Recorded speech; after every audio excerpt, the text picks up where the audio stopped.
Good morning and thank you for tuning in. This is Walter Mithkite reporting for GNN, the Gielinor News Network. Earlier this week, many adventurers have found themselves losing consciousness after seeing a message appear on their comm orb reading, "Connection lost, attempting to reestablish." Upon trying to wake up in order to continue their current tasks, adventurers have told us that for an extended period of time, they were unable to wake up. If that wasn't odd enough, it appears that this phenomenon has appeared the past 2 days this week. Many hardcore Ironmen, adventurers who pride themselves on having not died, are fearful they may be knocked unconscious during a dangerous encounter. After Jagex, the Justice Administration and Governors of Exchange, ensured adventurers that the problem should be resolved, they shared their plans to enable adventurers to run plugins on a Jagex-issued comm orb instead of the Runelite brand.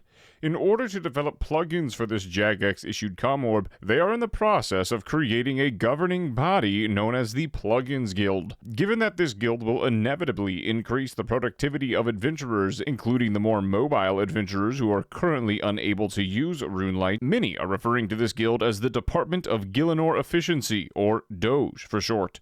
Doge isn't being looked on favorably by everyone. In fact, many adventurers fear that Doge will make so many cuts to what is allowed via the Runelite-issued comm orbs that some plugins will no longer be available. Some of the others that are worried about Doge insist that the presence of a Jagex-issued comm orb could be setting the stage for Jagex outright banning Runelite. While such a decree would lead to cannons in Falador Square, Jagex has not responded to our questions when we asked them to confirm the allegations. Who has responded to us, though, is everyone's favorite adventurer, Chad. After this message from Weave, your favorite adventurer, again, Chad, will be in to show us some of his newly discovered parkour spots. Weave, what do you have for us this week? Walter, nothing. As a matter of fact, I actually have significantly less than when I started, a month ago? Here's my only soul-herited encounter this week. All right, it's 11/16. Honestly, I should have cashed out. I've got like 3 million gold just waiting. Unfortunately, I can't help but want to do this. I have 3.8 million here. Man. The thing is, I don't have myopia. Like, what's the point of going in here if I know I'm not going to be able to do it? Everything is going to be so different. And to be honest, I need the bank. So I've made it to Soul. I'm going to chalk this up to just not being in the cards. I also have Solar Fair 3. I'm not used to that. But, like, dude, the invocations are looking good. If I didn't need the money, I'd just send this. But I've had to start liquidating some stuff from other grinds because I've been dying so much. This is the first time. This is Sunday. I haven't made it to Soul since Tuesday. So we're going to call it here. I feel good about myself, but what an unfortunate circumstance. We find ourselves at 11:30 p.m. with work in the morning, and I'm meeting a friend for coffee at 6. I can't afford to stay up much later, but this is my shot. I have myopia, and I have a whole host of invocations here that don't seem too bad. We get to take volatility for the third one, so again, I will beat Soul Heritage, but then die to volatility because I forget. All right, so here's the deal. I was in the simulator. Killed him once, died a bunch of other times. My mouse started, like, the prayers started being weird. They didn't want to select. So, weird bug, refreshing, it didn't work. I can't practice anymore. I shouldn't practice anymore. Let's pot. And here we go.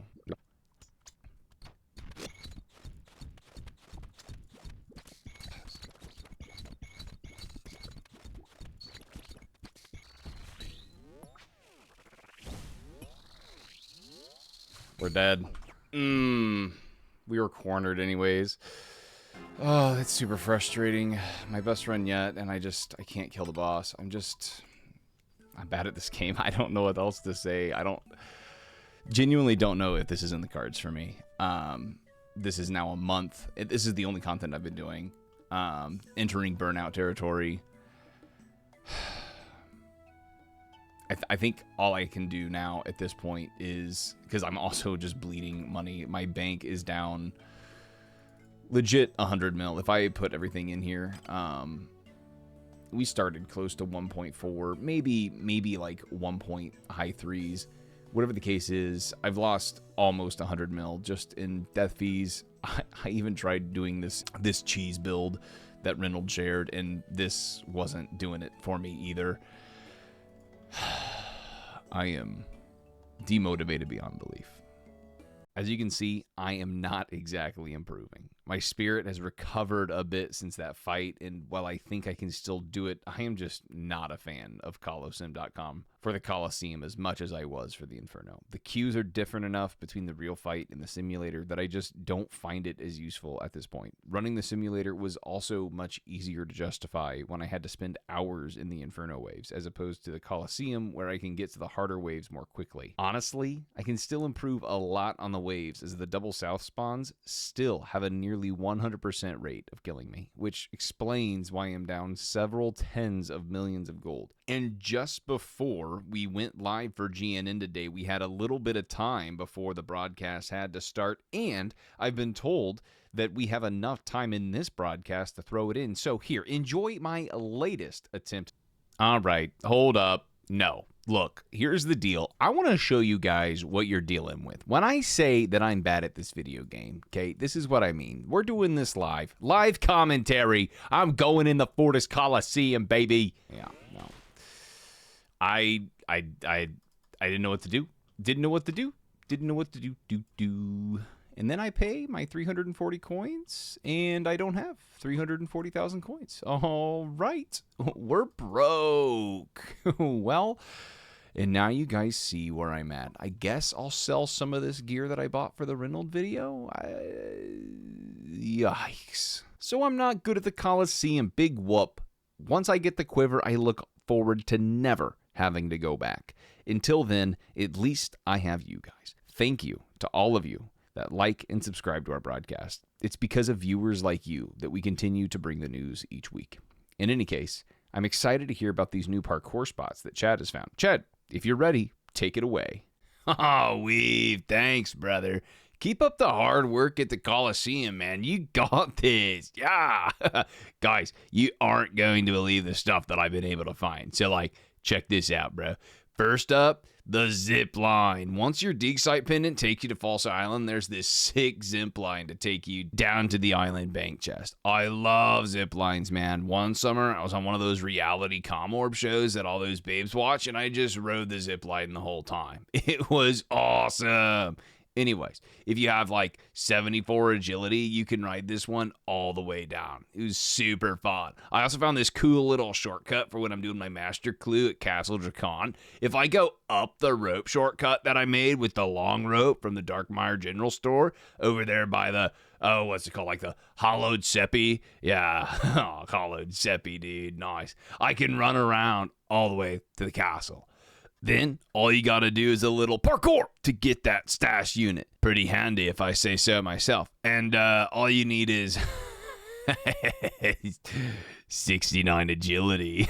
Sorry, Walter, I know the FCC will come after you if I'm too on the nose, but what does the Falador Communications Commission know anyways? I also found some cool spots elsewhere in Morytania over by the Slayer Tower. Normally, all those cute noobs have to run through the ground floor of the Slayer Tower to get to those banshees. But now, with 18 agility, they can jump through a window and get in. And then there's the people like me who are also gonna find it pretty nice that with 81 agility, you can climb up the ivy now that's to the left of the doors. And if you do, man, you're right in there with those gargoyles. So I didn't ever die to the grotesque guardians, but hypothetically, if you did and your name was Weave, then you could get back up to them more easily after you die. Oh, and for both that and for the master clues that are up there on the top of the Slayer Tower, you don't need to bring your Slayer helmet anymore, you know? Screw those stinky specters one floor down, you know what I mean? Yeah. Anyways, I gotta get back to chasing some collection logs now, man. Good luck at the Colosseum, Weave. Remember, if you back out now, you're a total loser, bro. Wow. Thanks, Chad. That was equal parts comforting and insulting. Anyways, in our last bit of adventurer news, the wise old man actually sent me a message on my com-orb saying that he can help me clean out some more bank slots when it comes to items from the various quests that I've piled up. So I guess we should go over there and see what additional items he's saying that I should take out. All right, look. So apparently, not only am I so bad at PVM that I cannot beat the Coliseum, I am so much of a hoarder that I don't even want to pitch any of these items that I've not removed from my bank since I put them in there. Even if I could get some of these items back, I don't care to look into it. So I'm just going to accept that these 11 bank slots are taken up in perpetuity. I mean, it's not that bad. Just today, I found out that if I stack my box straps in a certain way, I can fit over 2 billion of them in one pocket of my adventuring bag. I mean, because of that, who's to say I can't take up these 11 bank slots? If this bothers you, please leave a comment on this broadcast telling me why I should get rid of any of these items. Maybe they are easy to get. Who's to say? I mean, look at this green bed sheet. If I keep this, the next time that I am in Port Phasmatis and feel like wasting XP, I can turn into a ghost. I mean, I can't get rid of this, right? All right, look, I'm too ashamed to finish this segment. Walter, can you mention the new sets at the Grand Exchange and sign us off? You bet, Weave. If it makes you feel any better, at least you're dying to soul herit it. A large percentage of adventurers haven't even made it to him. As for your hoarding, I'm glad you feel ashamed. You should. Just get rid of it! As for those sets that we was talking about, folks, it seems like the era of the GE not offering item sets for newly discovered armors has come to an end. As of today, adventurers can exchange full sets of Moons of Peril armors, Oathplate, Torva, Virtus, Dagonoth armors, Swampbark, Bloodbark, Mixtide, and the Huey-Coatl hide for a boxed version of the set that takes up less space and is more easily tradable on the Grand Exchange. And with that, we wrap up our broadcast. This has been Walter Mithkite for GNN, signing off.